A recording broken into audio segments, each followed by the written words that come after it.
Đây là đài truyền hình sbtntexas. Huyền Tung Nữ xin trân trọng kính chào quý vị khán giả. Thưa quý vị, hôm nay là thứ Năm ngày 21 tháng 6 năm 2012. Chương trình hôm nay xin được gửi đến quý vị phần tin tức. Xin mời quý vị cùng theo dõi sau đây. Lễ thăng chức Trung tá Quân y Đỗ Văn Nhẫn lên chức đại tá. Căn cứ quân sự Fort Myers, thành phố Falls, tiểu bang Virginia, ngày thứ Năm 14 tháng 6 2012.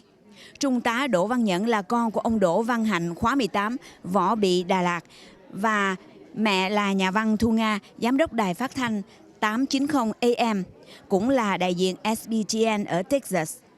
Tốt nghiệp pre-med từ Đại học Baylor University năm 1990, Đỗ Văn Nhẫn hoàn thành bằng bác sĩ ngành Internal Medicine tại George Washington University ở Washington DC năm 1994 với chức vụ đại úy quân y. Năm 2000, được thăng cấp thiếu tá, rời Washington DC để lấy thêm bằng tại Đại học Stanford. Tốt nghiệp năm 2005, thuyên chuyển về Văn phòng Bộ Quốc phòng và được thăng cấp Trung tá quân y năm 2006. Đầu 2010, Trung tá quân y Đỗ Văn Nhẫn được phái sang Haiti để cứu trợ động đất trong toán 82nd Airborne. Và tháng 9 năm 2011, Trung tá quân y Đỗ Văn Nhẫn cũng đã từng sang phục vụ tại Afghanistan trong 6 tháng. Hôm nay là buổi lễ gắn lon đại tá cho Trung tá Đỗ Văn Nhẫn, chính thức trở thành đại tá quân y trong quân lực Hoa Kỳ. Đây là niềm vui và vinh dự cho gia đình nhà văn Thu Nga cũng như ông Đỗ Văn Hạnh. Tiếp nối lý tưởng tự do dân chủ và bước chân phụ thân là cựu sinh viên sĩ quan Võ Bị Quốc gia Việt Nam. Buổi lễ thăng chức đại tá cho Trung tá quân y Đỗ Văn Nhẫn còn có sự hiện diện danh dự của đại tá Tom Ellison và đại tá Gary Wheeler. Young didn't speak a lick of English until he got here as a young boy. I was actually the master of ceremony for Dr. Doe's promotion ceremony to Lieutenant Colonel in 2006. So again, this is an honor. Today, the men and women of the U.S. Army's Office of the Surgeon General, in keeping with the time-honored traditions of military service, recognize the promotion of Lieutenant Colonel Young Doe to the rank of Colonel. Attention to orders. The President of the United States, acting upon the recommendation of the Secretary of the Army, has reposed special trust and confidence in the patriotism, valor, fidelity, and abilities of Lieutenant Colonel Young V. Doe. In view of these qualities and his demonstrated potential for increased responsibility, he is therefore promoted to the grade of Colonel, United States Army, effective June 16, 2012, by order of the Secretary of the Army. Gia đình, ba mẹ, vợ và các con của đại tá quân y Đỗ Văn Nhẫn cũng được tham dự vào lễ gắn lon danh dự cho ông.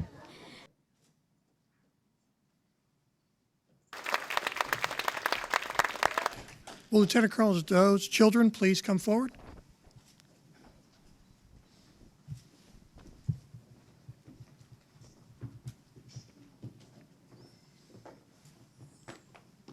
Lieutenant Colonel Doe's children will participate in changing the rank on the blouse.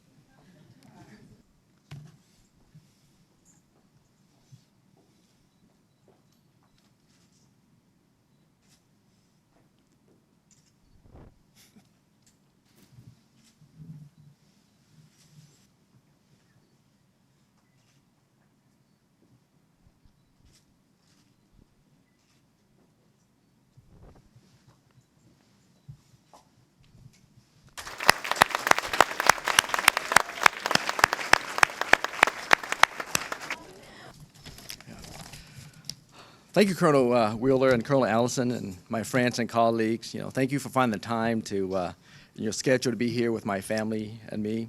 And thank you to the Vietnamese community and all the support and the well wishes that you've given me. Thank you, Joe and Major Williams, for putting the ceremony together. Promotion ceremonies, I think, are opportunities where we kind of reflect about our career and where we're at and how we got here and the time to kind of thank all those who got us here. Đại tá quân y Đỗ Văn Nhẫn bày tỏ lòng biết ơn quân đội đã đào tạo ông thành một sĩ quan đa năng và sẵn sàng phục vụ cho lý tưởng tự do dân chủ.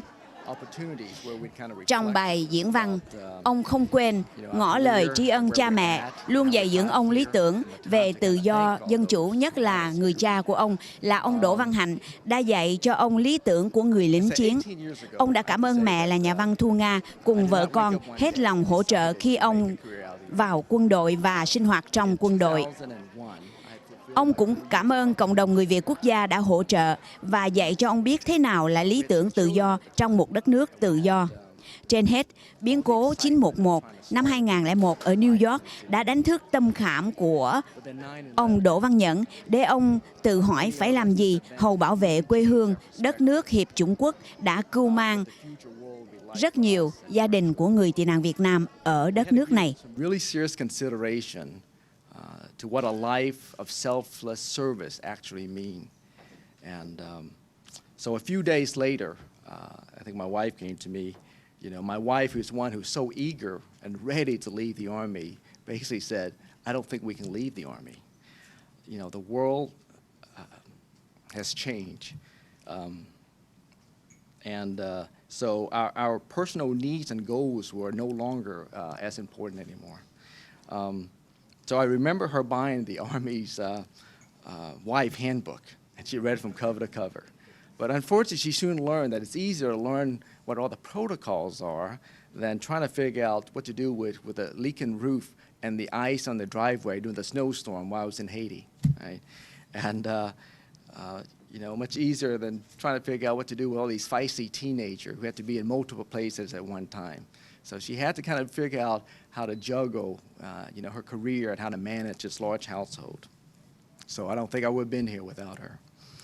But to go back even further to see why do I even consider the Army in the first place, I think I have to thank my father.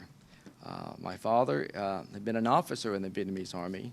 If you look at the Army value, right, that talks about loyalty, duty, respect, honor, integrity, selfless service, and personal courage. But these were the values that he has been already instilling in all his children since early childhood. So the Army became a natural fit.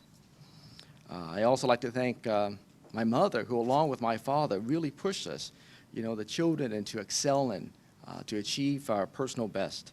And of course, always making sure that we're well fed with the best Vietnamese food.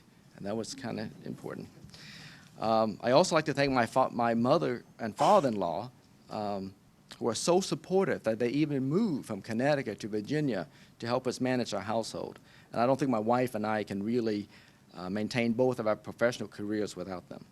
I also like to thank my brother-in-law and his wife. I tell you, I was on a bus to Ohio with a bunch of middle school kids on a science competition, and it's on a Friday afternoon. I get a phone call, said, you need to get your bags packed because you're going to Haiti in 3 days. I'm like, how am I going to do that? I'm in Ohio on a bus. But Rhoda came over. She said, oh, you know, she's with the FBI, and she traveled to all these austere environments at short notice all the time. I'll get what you need and pack for you. So I came home and everything was packed. So thank you, Rhoda.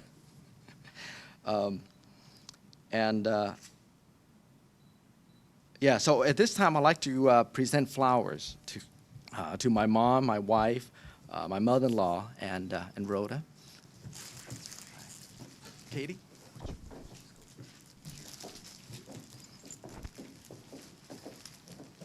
All right, so family is important to get us through the difficult times. But what really makes a career in the military so satisfying, I mean, there's probably many reasons, but I'm going to focus on just kind of one theme, and that's the people in the Army that you work with, right? Now, Colonel Wheeler and Colonel Allison, I think, are the example of the finest that you ever encounter in this Army. You know, they've been great friends, role models, and exemplary leaders. Of course, I hope Colonel Allison can forgive me for convincing him to move from a cushy life in the Air Force Reserve to join the more rigorous life in the Army. But the Army have greatly benefited from that transfer. And then, you know, I think to truly excel at your job, you have to have a boss and a leader who really inspires you to excel, and that's Colonel Wheeler. I mean, he is so great at pulling that out of us. And I'm so grateful for those two. And again, I think that's what makes the career so satisfying, is the people we work with. And thank you for our OTSG team that's in the audience too, and they've always been there for us.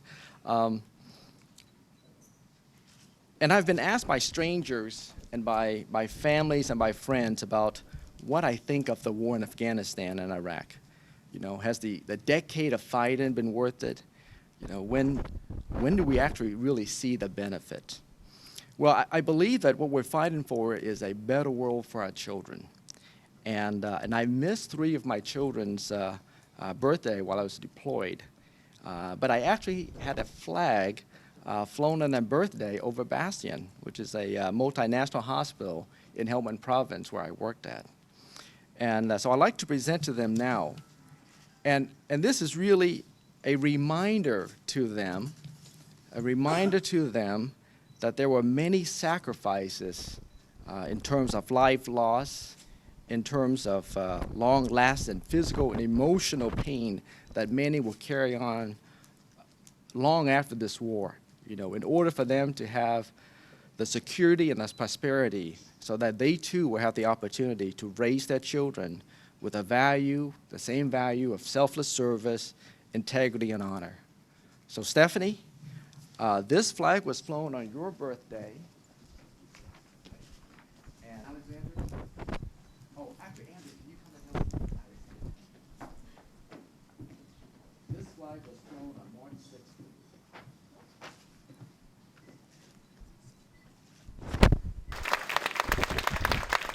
With this brass shield from Afghanistan. Now, this shield was actually made in Bamiyan, Afghanistan. So if you recall, in 2001, the Taliban blew up the giant Buddha there. All right.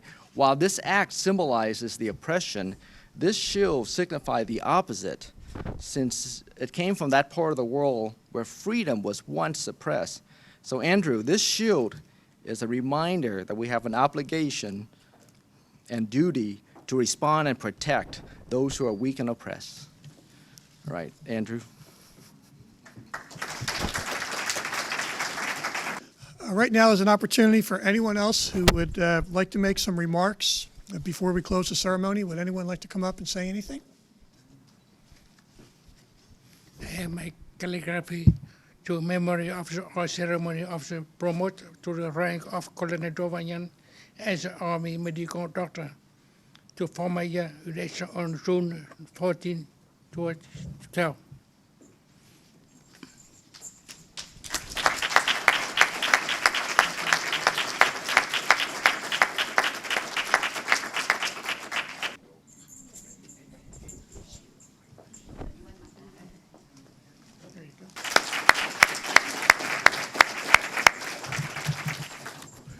All Army, former, past, present, will you please join me in the Army song?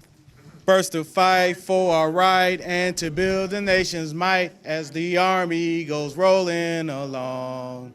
Proud of all we have done, fighting till the battle's won and the Army goes rolling along. Then it's hi, hi, hey, the Army's on its way. Sound off the cadence loud and strong. For where we go, you will always know that the Army goes rolling along.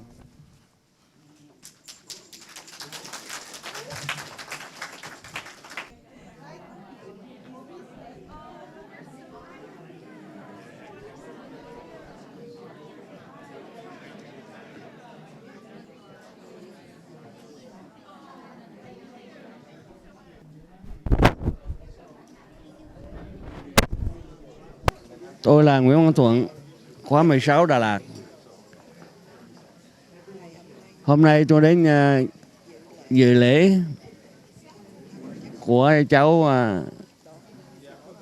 Đỗ Văn Nhẫn, con của ông Đỗ Văn Hạnh, khóa 18 Võ Bị, sắp ra.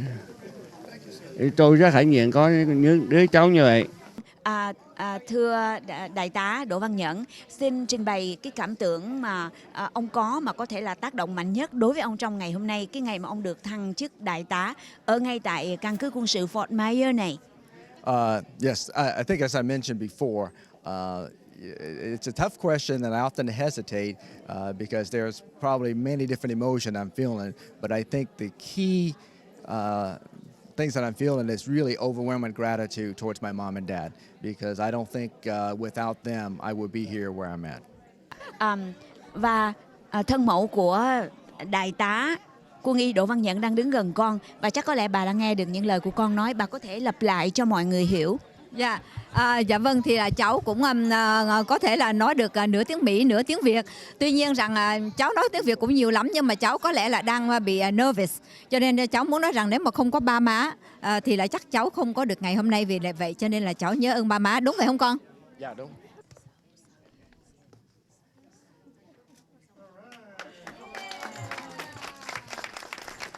Hi, how you doing there? I'm Joe Gamas. I was the Master of Ceremonies for Dr. Doe's ceremony.